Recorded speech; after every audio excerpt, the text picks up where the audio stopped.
I woke up to a barely perceptible movement beside me. Rachel was lying on her side, her hair spread across the pillow, her shoulder bare, the line of her back disappearing under the sheet. I looked at her without moving, feeling something tighten inside me, a desire to do it all over again. But then I remembered Sarah, my son, and realized I was standing at a crossroads. Last night, for the first time in many years, I lied not only to my wife but to myself. I said my business trip was running long, that I'd be back in a couple of days. In reality, I wasn't in this city for work.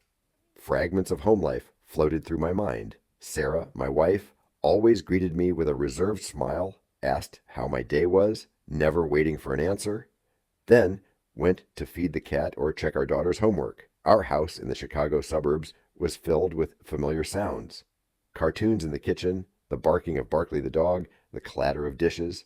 Everything was right, stable, but an invisible wall had long settled between us.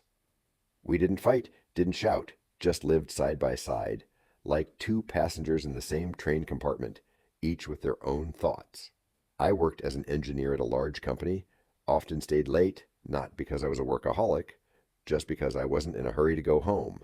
Sometimes I caught myself looking at women on the subway, in cafes, on the street, not because I was searching for something specific, but more out of longing for something lost. Sarah seemed to notice, but she stayed silent. We both pretended everything was fine. This time, the business trip was real, but it ended a day early. I decided to stay a couple more days, lying to Sarah that the project was delayed. In the evening, wandering through unfamiliar Milwaukee, I went into a bar just to kill time, and there, among the laughter and music, I saw her. Ben? The voice was familiar, but I didn't believe it at first. Rachel? I couldn't hide my surprise. Rachel was my first love. We dated in college, dreamed of traveling, built castles in the air. Then it all just ended on its own. I left for an internship. She moved to another city. I thought I'd forgotten her, but now, looking into her eyes, I realized I was wrong.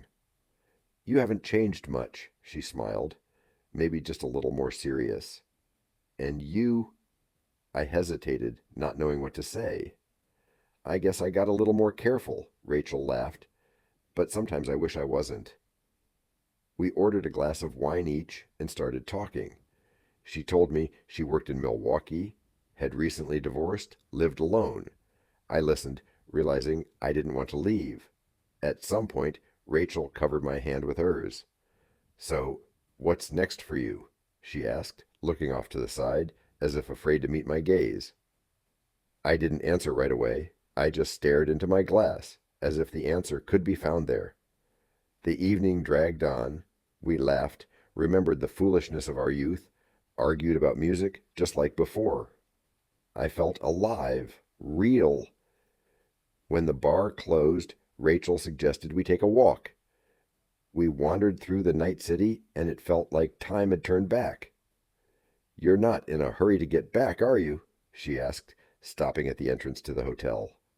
No, I replied, surprised myself at how easy it sounded. In the room, everything happened by itself. I don't remember who made the first move, who said the first word. Suddenly we were together, and everything that had once been between us flared up with new strength. I woke up to a barely perceptible movement beside me. Rachel was lying on her side, her hair spread across the pillow, her shoulder bare, the line of her back disappearing under the sheet. Her body was so familiar and yet new. I remembered kissing those shoulders in my youth, how she laughed when I tickled her behind the knee. Now she slept peacefully, as if nothing had changed, as if we weren't adults with baggage, but the same boy and girl from the past. I ran my finger down her back, and she smiled a little in her sleep. Suddenly, I realized I didn't want to let go of this moment. I didn't want to return to my routine life, where everything was scheduled, where I was just a husband, a father, an employee. I wanted to stay here, with her, in this morning, where anything was possible. But then Sarah's face flashed in my mind.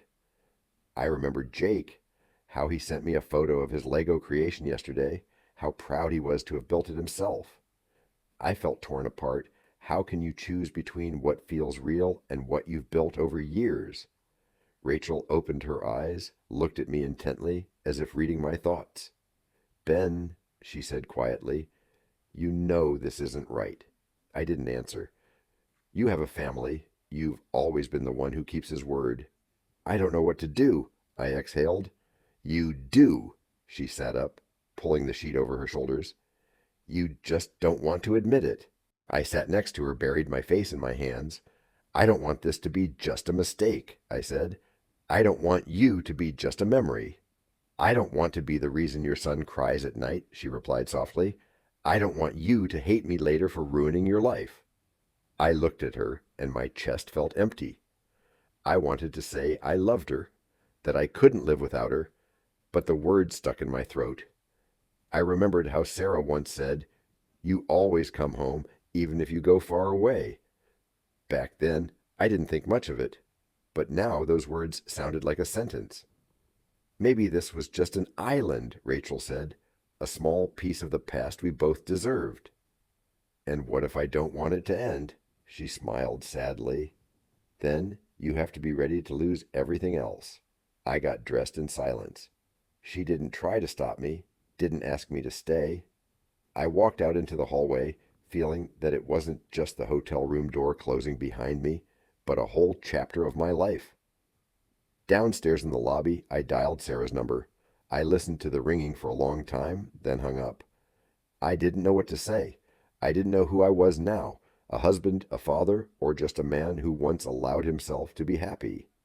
I walked outside. The morning was cold. The city was just waking up.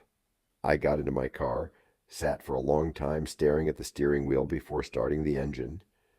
Her voice was still echoing in my head, but I already knew I wouldn't go back. I never saw Rachel again. We didn't write, didn't look for each other. Everything that was between us stayed in that room, in that morning, in that city, which became the border between my past and my present. 5 years have passed. Sarah and I are still together. Our son has grown up, become independent, with his own dreams and worries.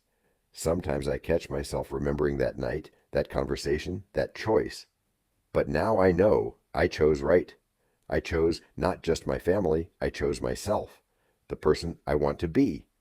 Happiness isn't always loud, isn't always bright.